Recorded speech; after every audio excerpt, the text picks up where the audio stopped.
Découvrez le Géant, le tout nouveau pari de LeTurf et Génibet.fr. Trouvez un cheval placé dans toutes les courses de la Réunion du Géant et c'est gagné. Avec le Géant, tous placés pour gagner.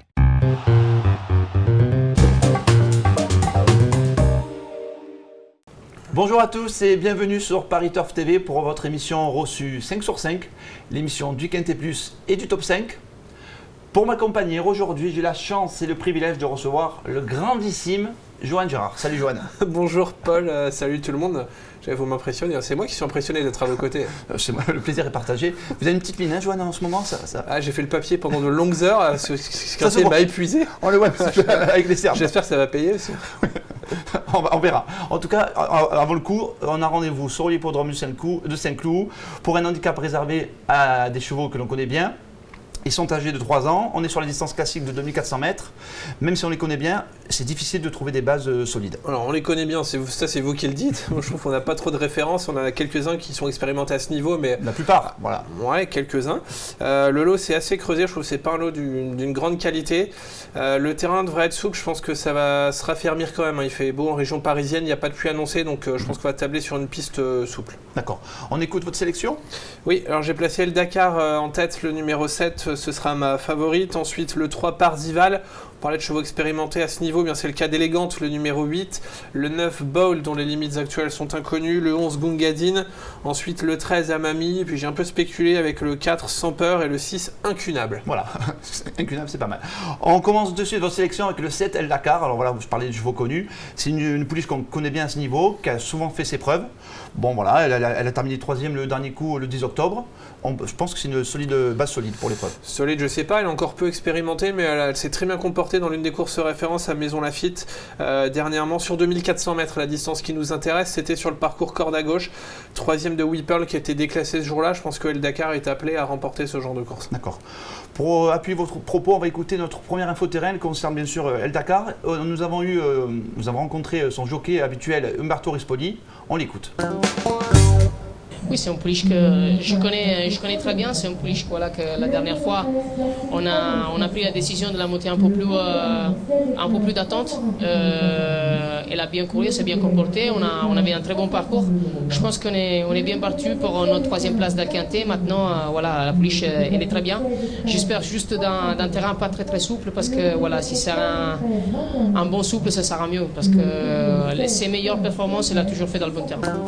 Le seul petit bémol, ça serait la question du terrain. Bon. Ouais, bon, je suis pas plus inquiet que ça. Le jour, elle a vraiment montré qu'elle avait la pointure d'une telle course. Umberto Rispoli est en grande forme, belle réussite avec les pensionnaires de Michael Delzangle. Pour moi, c'est une base. Il y a une très belle coupe, hein, Umberto. La coupe, on ne change rien. On continue avec le numéro 3, Parzival, qui arrive en 2e position de votre sélection. C'est un cheval là aussi confirmé à ce niveau. La forme est certaine. Et aujourd'hui, on met le mythe, le grandissime Christophe Soumillon, aussi grand que vous. Par le talent, par la taille. Par la taille, je sais pas, par le talent en tout cas. Parzival qui a pris 2 places à ce niveau de compétition cet été, l'une à Vichy, l'autre à Clairefontaine, ensuite une vive déception à Cran. Faut oublier cette sortie, c'est un parcours très particulier. Cran, il s'est pas forcément adapté, il la rassure ensuite à Marseille Vivo.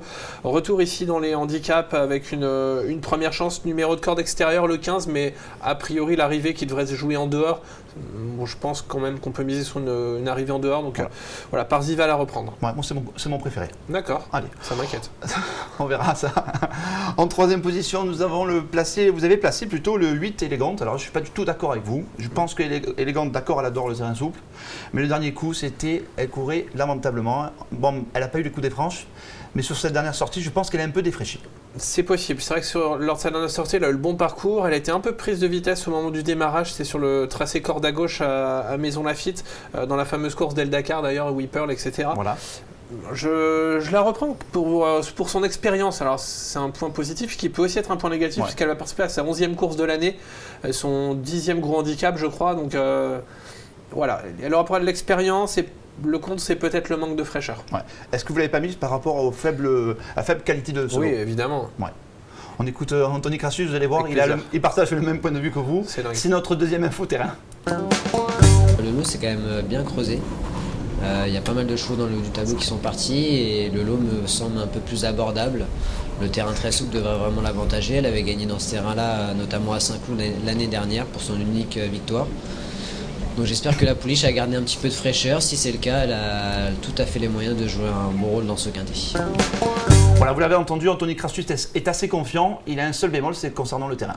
Ouais, après, on est à l'automne, je suis pas sûr.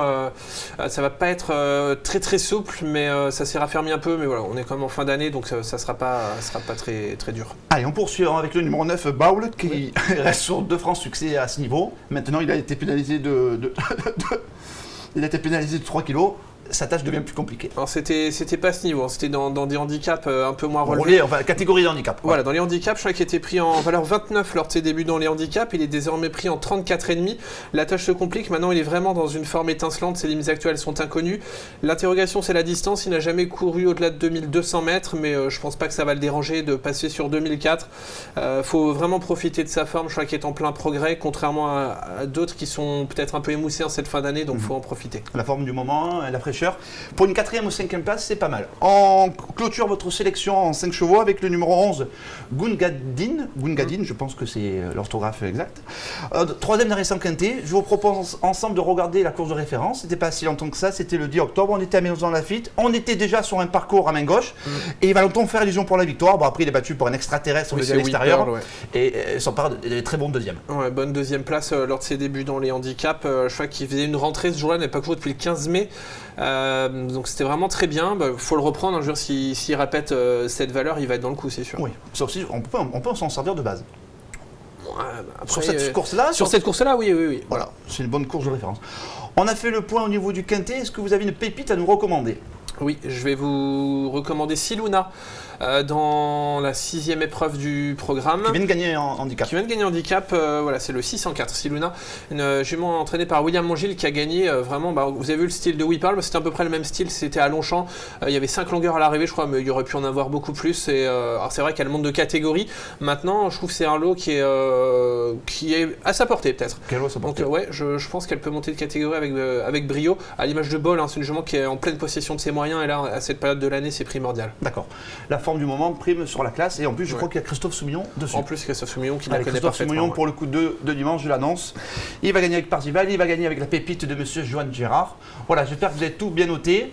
Passez un bon week-end, à très vite sur Paris Turf TV. Bon jeu à tous. Ciao.